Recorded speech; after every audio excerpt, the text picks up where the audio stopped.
안녕하세요. 엘싱TV 엘리엇입니다. 며칠 전 정부에서는 급등하는 서울 집값을 잡겠다며 부동산 상한제를 내놓았지요.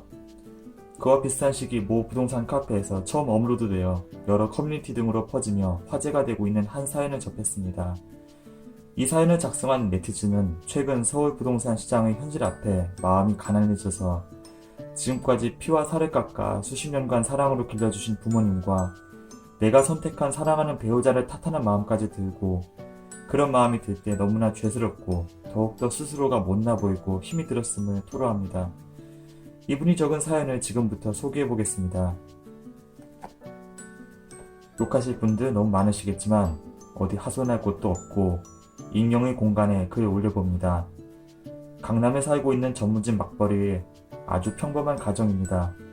저는 강남 토박이이고 배우자는 지방 출신 개천용입니다. 문제가 있다면 지금 사는 집이 전세라는 것과 아이가 셋이라는 것입니다. 말도 안 되게 치솟은 집값 때문에 너무나도 삶의 의욕이 떨어지고 가정부라도 심하네요. 지금 살고 있는 집값이 2017년 초 15억, 지금 22년 만에 24억이네요. 작은 평수부터 알아봤어야 했는데 애가 셋이라 짧은 식견으로 반드시 넓은 평수, 실거주할 곳을 찾아야 한다고 생각해서 넓은 평수 위주로 봤었어요. 맞벌이로 차곡차곡 돈 모아 강남에 집 가지고 계신 부모님 밑에서 자라면서 경제관념이라고는 아끼는 것 정도가 최고인 줄 알고 아껴서 모은 돈을 어디에 써야 하는지 몰랐던 멍충이었던지라 결혼 후에도 한동안 집을 사지 못하고 있었어요. 아이들이 조금씩 크니 부동산에 대한 눈이 뜨이더라고요. 2016년과 17년에 두 차례 매수하려고 서울 온 지역을 다 돌았는데 애가 많아 반드시 학군지어야만 한다고 생각했고 몇 군데 마음에 드는 곳은 있었지만 지금 사는 아파트가 가장 메리트가 있다 생각했고 15억짜리 대형 평형 물건을 염두에 두고 있었어요. 그런데 부모님 도움으로 시작한 전세였고 조금의 도움이 더 필요했던 상황이라 허락을 꼭 받아야 했는데 2006년 노무현 정부 때 집을 사셔서 10년간 마음고생하신 부모님께서 너무 반대가 극심하셨어요. 이것도 거품일 것이라며. 그때라도 제가 가진 자본만으로도 작은 평형 집이라도 샀어야 했는데 그걸 못하고 이 멍충이가 전세 계약을 연장합니다. 우리가 돈 몇 년 모으면 도움 안 받고 살 수 있으니 다음 텀에 사자고 생각하고서는. 그랬는데 2018년이 되니 그 집이 22억이 되었네요. 내 자본은커녕 부모님 도움을 받아도 22억 집은 구매할 수 없는 상황이라 2019년 초 마음이 급해져서 전세 계약이 완료되지 않은 상태로 몇 블럭 작은 단지 대형 평형을 알아봅니다. 애가 셋이라 대형 평형을 포기를 못했어요. 14억의 금매 물건이 있었지요. 그런데 2019년 상반기 아실 분들은 아실 텐데 강남도 전세가 안 나갔어요. 개포랑 헬리오 때문에 가격도 상당히 약세였고요. 저희 계약이 연말까지라 빨리 빼야 계약이 가능하고 다음 세입자가 들어와야 하는데 주인이 전세금을 저희 금액 그대로 올려서 부동산에 보러 오는 사람도 없다네요. 전세금은 안 빠질 것 같고 또다시 반년 정도 부모님께 대출을 요청드렸는데 2년 전과 같은 이유로 거절.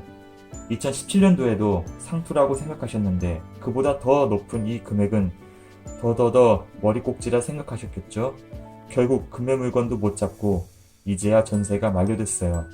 이제야 자본 더하기 대출 포함해서 15억 예산에서 알아보니 제가 사는 부근 대치동, 역삼동, 도곡동 20년차 아파트 26평이 16억, 강남 포기하고 서울 다른 동네를 봐도 15억에는 30평형밖에 못 사네요. 죄송합니다. 학군지는 포기하지 못했습니다. 가장 큰 문제는 아이가 셋이라는 겁니다. 2년 전에만 샀어도 올 초 금매물만 샀어도 하는 생각이 머리를 맴돕니다. 같은 유치원, 같은 직업 가진 친구 엄마가 2년 전에 11억에 26평 집을 사서 강남에 진입했는데 저는 이제 15억, 대출 포함한 예산으로도 그 집을 못 삽니다. 거래량은 적다지만 호가가 16억 5천이니까요. 상대적 박탈감이 너무나 심합니다. 저희 부모님 정말 성실하게 30년간 일만 하셨어요. 지금 현재 30억짜리 아파트를 가지고 계신데 투자에는 정말 감이 없으십니다. 주식으로도 한바탕 전재산 날리시고 그 뒤로는 투자를 잘 안 하세요. 아파트 딱 한 채, 그리고 지금 버는 수입을 손자 손녀들 교육비 생활비 보태주시는 낙에 사십니다. 저는 20년간 죽어라 공부하면서 열심히 공부하고 열심히 내 인생을 개척하면 행복해지는 줄 알고 더 놀고 더 누리며 나름의 최선을 다하며 살았는데 앞으로 30년 죽도록 일해도 우리 부모님처럼 핵심지에 넓은 아파트 하나 가지지 못할 거라 생각하니 그 어떤 의욕도 생기지 않습니다. 1년간 부동산 카페와 네이버 부동산 시세를 밤에 2-3시간씩 들여다보면서 삶도 피폐해지고 멘탈마저 나갈 지경입니다. 자가진단이지만 우울증 온 것 같아요. 생전 한 푼 없이 빚 갚아줘야 되는 배우자랑 결혼했는데 신혼 때는 전문직으로 둘이 버는 돈이 꽤 쏠쏠하니 이 정도 빚이야 1년이면 갚는다며 배우자 성품이 또 온화하고 워낙 가정적이라 행복했었는데 지금 보니 온화한 건 투자 결정에는 도움이 안 되고 뼛속까지 개천용이라 학군지 대형 평형을 고집하는 저를 욕심이 많다며 이해하지 못하여 바라는 바가 너무 다르니 부부 사이가 매우 소원합니다. 애 낳고 나니 외벌이나 마찬가지라 저축도 안 되고 집값이 이렇게 올라 상대적 박탈감이 심해지니 나랑 비슷한 형편의 사람, 아니 적어도 그 빚만 없는 사람만 만났어도 대출받아 그 당시 6억이었던 신혼집 아파트 매수에 시작했을지 모른다는 생각하니 배우자도 너무 원망스럽고 결혼까지 후회되고 상투라며 집 못사게 하신 저희 부모님께도 너무 섭섭하고 배우자 탓 부모 탓 투성이다. 네 욕심만 줄였어도 될걸 성격이 왜 그 모양이냐. 여력이 안 되면 애는 하나만 낳아야지 왜 셋을 낳고 징징대냐. 지금도 학군지나 대형 평일만 포기하면 그 정도 예산에 살 수 있는 집 널렸다 욕하실 분들 많은 거 너무 잘 압니다. 다만 대치동 한복판에서 30년간 나름 치열하게 살아온 저희 인생이 적어도 우리 부모님이 나에게 주신 것 정도의 주거 안정감, 경제적 안정감, 결혼 지원 등은 내 자식에게도 제공해줘야지라고 생각해온, 노력해온 저희 인생이 천정부지로 치솟아 오르는 집값 때문에 부정당하는 느낌인 것 같아 너무 힘이 드네요. 모든 분들이 그렇듯 저도 부모님께 효도하고 싶습니다. 저희 부모님도 10여 년 전 장만하신 집 한 채가 전부이긴 하지만 부모님의 자산 여부야 어쨌든 수십 년간 자식들 키우느라 고생하셨으니 용돈 드리면서 친구들과 만난 거 사드시며 자식 자랑하시라고 하고 싶고 여행도 보내드리고 그런데 현실은 자식들 집값 뒷바라지 한다고 부모님 등골이 휘십니다. 20대까지는 나 열심히 키워주고 뒷바라지 해주신 나의 부모님이 내 삶의 이유였는데 물론 30대가 넘어서고 결혼하여 자녀를 낳고 이제 자녀들이 내 삶의 가장 큰 이유가 되었지만 그런 부모님께 이제는 결혼도 했으니 내 가정 내가 지킬 테니 걱정 마시고 잘 사는 모습 지켜봐 주시라고 말도 못하고 현실은 내년 연봉보다도 더 오른 집값 때문에 전전긍긍하느라 삶에 여유가 없네요. 부모님도 함께 소갈이 하시고 배우자와도 돈 걱정 없이 행복만 할 수 있다면 정말 좋겠습니다. 사랑하는 사람을 만나 결혼하고 우리가 고정적인 수입을 버는 직업을 가진 것만 해도 감사한 일이라며 연봉도 넘어서는 배우자 부모님의 빚을 2년에 걸쳐 갚아나갈 때도 돈이 인생의 전부는 아니다. 우리 힘내서 살자. 지금처럼 열심히 살면 우리도 집 한 채 가지고 애들도 10평짜리 작은 빌라라도 한 채씩 사줄 수 있지 않겠냐 생각하며 아무나진 않았는데 그래서 아이 셋도 낳았고요. 이제 와서 집값이 너무 오르니 집 한 채만 장만해도 우리가 수십 년의 주담대를 갚으며 허덕대야 하는 현실. 너무 지나친 주담대를 받았다간 아이들 학원비까지 걱정해야 되는 상황도 올 걸 생각하면 아찔하고 힘이 듭니다. 제가 투자감이 없는 건 일찌감치 알고 있었어요. 비트코인 오를 줄 몰랐냐고 손가락질하는 분들은 없었는데 어째서 부동산 오를 줄 몰랐었냐고 손가락질하는 분은 계신 걸까요? 대치동을 떠나지 못하는 것은 다른 곳을 볼 줄 아는 눈이 없기 때문도 큽니다. 30여 년을 살던 동네라 그래도 이 동네는 저 아파트는 왜 덜 오르는지 알겠다. 요 블럭에 있는 아파트들은 이런 분위기구나 하고 조금은 감이 오니까요. 학창시절에 찍기는 참 잘한다고 생각했는데 부동산 공부와 투자감은 달라도 너무 다르네요. 다른 분들 좋다고 알려주셔도 막상 찾아보고 공부해보면 제 머릿속은 물음표 가득한 상태가 됩니다. 투자감이 좋으신 분들 부럽습니다. 그래서 이런 글을 남기게 되었나봐요. 세상에는 다양한 환경에 놓이는 사람들도 있고 물론 분명 제 글이 기분 나쁘셨을 분들도 계실 거 압니다. 그러니 댓글도 쪽지도 감사한 내용들도 많지만 날이 선 내용들도 많았겠지요. 제 글로 기분이 상하셨다면 죄송하다는 말씀 꼭 전해드리고 싶네요. 저도 오프에서는 서로 감정 상할까봐 싶어 이런 내용을 공개하지 않으니까요. 많은 분들 말씀해주신 대로 건강과 가족의 화목이 최고라는 것 잊지 않겠습니다. 부족한 저를 부모라는 이유만으로 사랑해주는 자식을 생각해서라도 지금까지 노력한 보상을 받지 못한 느낌 때문에 억울해하는 것보다는 앞으로 더 노력하는 것에 집중하도록 하겠습니다. 그리고 오프라인 학부모 모임이나 동기들 모임에서는 몰랐는데 비슷한 생각과 감정 느끼시는 분들 계시다는 것들 알게 됐습니다. 물가도 집값도 꾸준히 상승하는 것이 맞겠지만 적어도 일할 의욕이 사라지지 않을 정도는 돼야 하지 않을까. 그래야 우리 후배들도 우리 아이들도 결혼을 하고 아이를 낳는 행복을 누리고 대한민국이 미래를 꿈꿀 수 있다 생각합니다.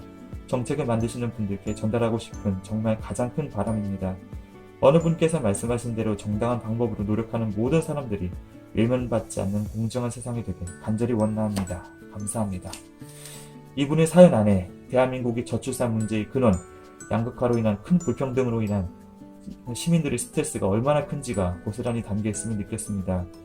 터무니없는 집값 상승, 그리고 그로 인한 사람들의 불안감, 집을 못 가진 사람들은 집을 가진 이들을 바라보는 스트레스를, 집을 가진 사람은 자신이 가진 집보다 더 상승폭이 큰 다른 지역의 집값을 바라보며 자괴감을, 또한 고가주택을 가진 사람은 이 정부에서 얼마나 더 세금을 뜯어갈 것인가 하는 두려움을, 그리고 우리 자녀 세대는 자력으로는 이 지역의 주택 마련이 불가능하겠구나 하는 공포감을 공통적으로 느끼며 아무도 승자가 될 수 없는 이 괴롭고 부담스러운 판을 불안한 시선으로 지켜보는 중이라는 지금의 현실, 참으로 부인하기 어렵습니다. 지난 6일 마침내 분양가 상한제가 발표되었습니다. 집값 폭등을 좌시하지 않겠다는 정부의 의지를 재차 보여준 셈이라고 할 수 있지만 이조차도 김의겸의 흑석, 김수현의 과천 등 특정 요직 인물들이 소유한 지역들이 빠져나가고 대규모 우회 수요가 등장하는 등 정치적으로 보여주기식일 뿐이라는 비아냥이 벌써부터 나오고 있습니다. 뿐만 아니라 대책 발표 이후에도 서울 중심의 상승세는 꺾일 줄 모르고 지속되고 있는 중이죠. 과거 노무현 정부는 평등과 사회정의를 강조하며 국민 개개인의 권리를 존중하겠다는 명분으로 참여정부를 표방했지만 집권 내내 소위 버블 세븐을 중심으로 몇 배로 폭등한 서울권 집값이 가져온 상실감, 박탈감, 배신감, 피로감이 집권 말기 처참할 정도의 민심 위반을 불러왔던 강한 동기가 되었으면 지금 정부 요직의 인사들 중 아무도 부인하기 어려울 것입니다. 뼈저린 실패를 겪었음에도 같은 길을 같은 방법으로 반복하고 있는 모습을 과연 어떻게 해석해야 할지요. 취임 이후 지금껏 폭등해온 서울 부동산을 짐짓 모른 채 한 채 아무리 지지율에 신경을 써본들 국민의 과반이 서울과 수도권에 살고 있는 한 결국 같은 결과를 불러오게 될 것이고 똑같은 미래가 기다리고 있을 뿐임을 말하지 않을 수 없는 시점입니다. 대내외적 요건이 있었지만 서울권 집값관리에 성공한 셈인 이명박 정권이 정권 재창출에 성공하였다는 점, 물론 주요 요인이 따로 있긴 했지만 집권 초 빚내서 집사라 부동산발 경기부양책을 적극적으로 밀어붙였던 박근혜 정권이 결국 탄핵에 이르렀다는 점, 같은 국민이 같은 잣대로 지금 문재인 정부를 달아보고 있다는 사실을 엄중히 받아들이지 않는다면 빈부격차 양극화를 사상 최대로 벌려놓고 있는 자에게 세금을 더 거두고 없는 자에게 혈세를 통한 복지로 생색을 내는 일에만 몰두한다면 있는 자 없는 자를 망라한 국민의 정신으로부터 심판 대상이 될 수밖에 없을 것입니다. 엘싱TV 엘리엇이었습니다. 감사합니다.